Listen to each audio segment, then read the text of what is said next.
Hello students, welcome to my channel witty teens. My name is Divya.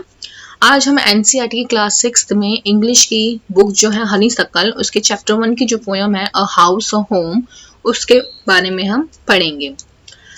जो chapter 1 है who did पैट्रिक्स homework, वो हमने already कर लिया है। आप जाके देख सकते हैं प्लेलिस्ट में चैप्टर 1 का पूरा फुल डिस्क्रिप्शन दिया है मैंने, उसकी फुल एक्सप्लेनेशन दी है और हमने क्वेश्चन आंसर भी सॉल्व किया और बुक एक्सरसाइज भी की है।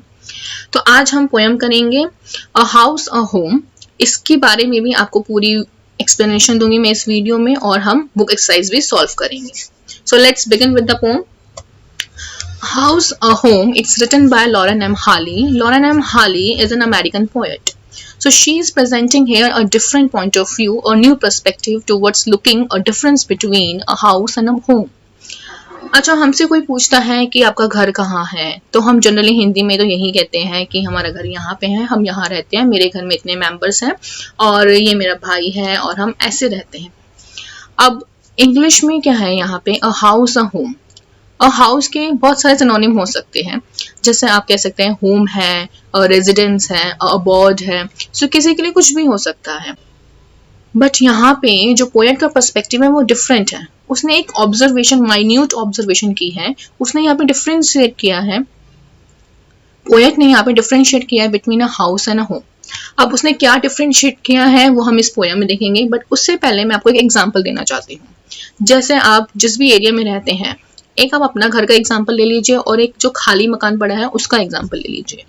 जिस घर में आप रहते हैं उसमें आप देखिए क्या क्या है, और एक जो खाली मकान है उसमें देखिए क्या क्या है। जनरली आप क्या देखेंगे, आपका मकान जो बना हुआ है वो भी सेम होगा और जो खाली पड़ा है वो भी सेम होगा। बस ये हो सकता है कि आपने अपना घर ज्यादा डेकोरेट कर रखा है क्योंकि आपने अपनी फीलिंग्स उसमें इन्वॉल्व की है। कैसे? जैसे आपने अपने कलर का फेवरेट कलर जो है पेंट करवा लिया है, आपने वॉल्स डेकोरेट कर ली है, आप नई चीजें ले आए हैं, आपने ऐड की है। क्यों? क्योंकि आपके फैमिली मेंबर्स को पसंद है। जब फैमिली मेंबर्स और जब फैमिली आ जाती है एक घर में, तो दैट मीन्स वो एक होम बन जाता है according to poet.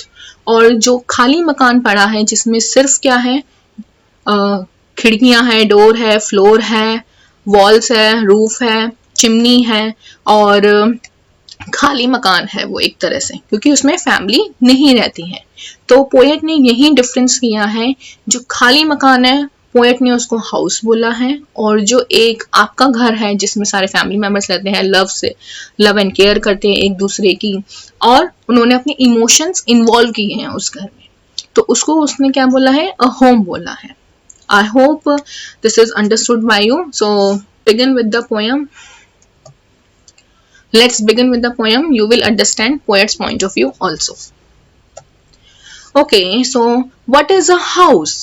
So poet ने जो poem start की है वो एक question mark, interrogative question पूछा है आपसे. What is a house? House क्या है? It's brick and stone and wood that's hard. So ये किससे बना हुआ है? ये brick और stone से बना हुआ है और wood से, जो क्या होती है, तीनों ही चीजें क्या है, hard है, tangible है, right? मटीरियल थिंग्स हैं, जैसे आपका घर बना हुआ है या और कोई मकान भी बना हुआ है। Some window glass and perhaps a yard, तो उसमें क्या है, विंडो ग्लास है और परहैप्स में शायद अ यार्ड। अब यार्ड जो होता है हमारा घर जहाँ जिस एरिया में बना हुआ है, उसके बाद जो एरिया बचता है आउटसाइड एरिया, उसको हम यार्ड कहते हैं। वैसे यार्ड मैथ्स में अगर आपने पढ़ा है तो एक मेजरिंग यूनिट होती है। एक यार्ड जो होता है वो 3 फुट के बराबर होता है, दैट इज 36 इंचेस। यहाँ पे मैंने आपको मीनिंग भी दिया हुआ है, an area outside the building usually with a hard surface and a wall और अ फेंस अराउंड। एज आप पिक्चर में देख सकते हैं यहाँ पे फेंस करा हुआ है आउटसाइड द हाउस, तो इसलिए इसको एक हाउस बोला गया है। Next stanza. Its eaves and chimneys and tile floors and stucco and roof and lot of doors. अब एक हाउस में और क्या क्या है? Eaves means जो होता है the edge of the roof, किनारे जो होते हैं, that stick out over the walls. Chimney जैसे आप यहाँ पे देख सकते हैं, फोटो में मैंने आपको दिखाया हुआ है, a pipe through which smoke or steam is carried up out through the roof of a building. यहाँ से जो धुआं निकलता है, जैसे आप बॉन फायर करते हो या आप आग जलाते हो तो ऊपर से जो है वो धुआं निकलता है, उसे चिमनी कहते हैं। And tile floors and stucco and roof. What is stucco? Basically the plaster जो हम वॉल्स पे करते हैं, उसके बाद हम उस पे पेंट करते हैं। And lot of doors. So house का डिस्क्रिप्शन जो दिया है पोएट ने ये दिया है, जिसको हमने मकान कहा है, जो खाली मकान है एक। What is a home? Now poet is describing here about a home. Now what is a home? अब home क्या है आपके लिए? It's loving and family and doing for others. Means क्या home में क्या है? एक family है जो love करती है and care करती है एक दूसरे की. It's brothers and sisters and fathers and mothers. And family में कौन कौन होता है? Parents होते हैं and आपके siblings, brothers, sisters होते हैं. तो family किससे बनती है? इसी से ही बनती है, ब्रदर सिस्टर फादर मदर से। अब इंडिया में न्यूक्लियर फैमिली भी है, जॉइंट फैमिली भी है। जॉइंट फैमिली में आपके चाचा चाची दादा दादी सब रहते हैं, तो वो एक क्या है, पूरी जॉइंट फैमिली है। न्यूक्लियर फैमिली में सिर्फ फादर मदर एंड चिल्ड्रन होते हैं। It's unselfish acts and kindly sharing and showing your loved ones you are always caring. So home में क्या होता है, एक unselfish act. Basically unselfish mean selfless, a care about others people's feelings and needs more than your own. Like अगर आपकी कोई बहन है या आपका कोई भाई है, तो अगर आपको आपके पास अगर एक चॉकलेट बची है और आपकी बहन को भी वो चाहिए, तो आप क्या करोगे, आप उसको शेयर करोगे हाफ हाफ। तो ये क्या है, ये अनसेल्फिश एक्ट है, ये शेयरिंग है एक दूसरे के लिए। अगर आपके पास कोई टॉय है और आपकी सिस्टर के पास नहीं, अपने ब्रदर के पास नहीं, तो आप वो शेयर करोगे उसके साथ।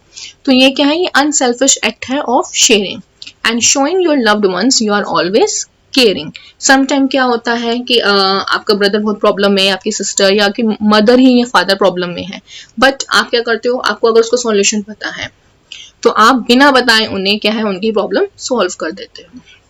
समटाइम क्या होता है, पीटीएम में अगर आपके मार्क्स अच्छे नहीं आए तो आप क्या करते हो कि आप पेरेंट्स को ले जाना नहीं चाहते हैं, बट आपका कोई एल्डर ब्रदर है या सिस्टर है तो आप उसको ले जाते हो, क्योंकि आपको डांट नहीं खानी, राइट, पेरेंट्स से। तो इससे ये क्या है, ये अनसेल्फिश एक्ट है, ये एक लव्ड वंस के लिए विदाउट केयरिंग, उनको बिना बताए उन सबकी फीलिंग्स शेयर करना, एक रिस्पॉन्सिबिलिटी लेना। सो ये समरी है, मैंने यहाँ पे लिखी है, आप पढ़ सकते हैं। The poet expresses her thought bye defining and differentiating between a house and home. She asks, what is a house? A house is made up of bricks, stones, and hardwood. It has window glass, a yard, roof, chimney, tiled floors, plastered walls, and painted doors. It is a tangible and lifeless structure.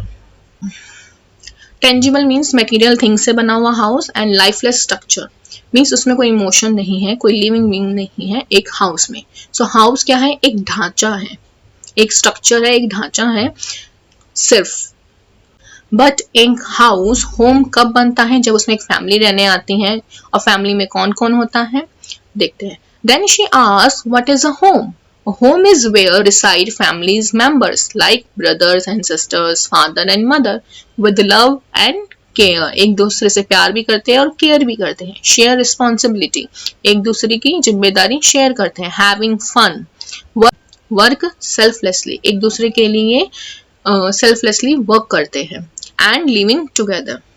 It is the family who changes a house into home and giving a life to a lifeless structure. जो ढांचा एक मकान पड़ा था उसमें क्या एक जान डाल देती है एक family, filling it with full of love, care and emotions.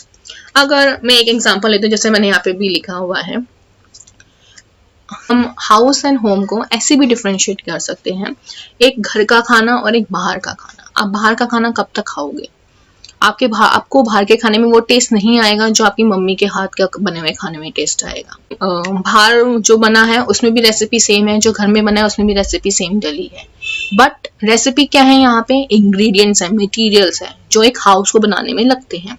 जैसे ब्रिक, स्टोन, वुड यहाँ पे दिया हुआ है, तो एक डिश को बनाने में जो अपनी मम्मी ने बनाया है उसमें भी वही सेम रेसिपी डली है जो बाहर वाले खाने में डली है। बट डिफरेंस क्या है, आपको माँ के हाथ का खाना ज्यादा स्वादिष्ट और टेस्टी लगता है। क्यों लगता है, क्योंकि हमारे कहा जाता है कि माँ जब खाना बनाती है तो अपना प्यार डालती है। तो इसलिए एक हाउस होम कैसे बनता है, जब उसमें एक फैमिली में रहने आती है और वो अपनी फीलिंग शेयर करती है, वो एक हाउस को होम में चेंज कर देती है। तो इसलिए कहते हैं कि घर जैसा खाना कहीं नहीं मिल सकता। आई होप आपको ये पोएम समझ में आई हो अच्छे से। चलिए हम बुक एक्सरसाइज करते हैं, हम वर्किंग विद द पोएम। आपका फर्स्ट क्वेश्चन है, do you agree with what the poet says? क्या आप अग्री करते हैं जो पोएट ने कहा है इसमें? Talk to your partner and complete these sentences. अगर आप अग्री करते हैं तो आपको ये सेंटेंसेस फिल करने हैं, ठीक है। A house is made of, किससे बना हुआ है? Brick, stones and would say. ये आपके पोएम में भी दिया हुआ है। It has dash, it has क्या क्या है इसमें? विंडो ग्लास है, यार्ड है, रूफ है, चिमनी है, फ्लोर है and doors with fine paints. अच्छा, अब होम क्या है? Home is made by, third है आपका, home is made by caring and loving members of a family like brothers, sisters, father and mother. Four, it has family members with the selfless act of love and care. Okay, second question है, now complete the sentences about your house and home. A house is, ये आपको अपने point of view से लिखना है, आपके लिए house क्या है और एक home क्या है। A house is आपका home, जिससे भी आपका घर जिससे भी बना हो आप उसके बारे में लिख सकते हैं, जैसे मैंने लिखा हुआ यहाँ पे, my house is made up of bricks, stones and woods, it has 2 bedrooms, a living room, a sun facing beautiful window, plastered walls, good floors and painted doors with curtain. Second is the best thing about my home is, आपके home के बारे में best thing क्या है? That my family members who stand together to face any trouble, trouble means problem, and merrily enjoy every day with one another. So this is about my family members. आप भी ये लिख सकते हैं और आपके फैमिली के बारे में कुछ यूनिक अच्छा है आप वो भी लिख सकते हैं। Thank you for watching this video. अगर आपको कुछ समझ में नहीं आता है तो आप मुझसे पूछ सकते हैं इन द कमेंट बॉक्स, और अगर आपको पसंद आई है तो आप अपने फ्रेंड्स के साथ शेयर कर सकते हैं, उनको भी बोल सकते हैं अगर उनको पोएम समझ में नहीं आई है तो मेरी वीडियो देखें और अच्छे से समझे पोएम को, और इसे लाइक करें, सब्सक्राइब करें। Thank you for watching the video.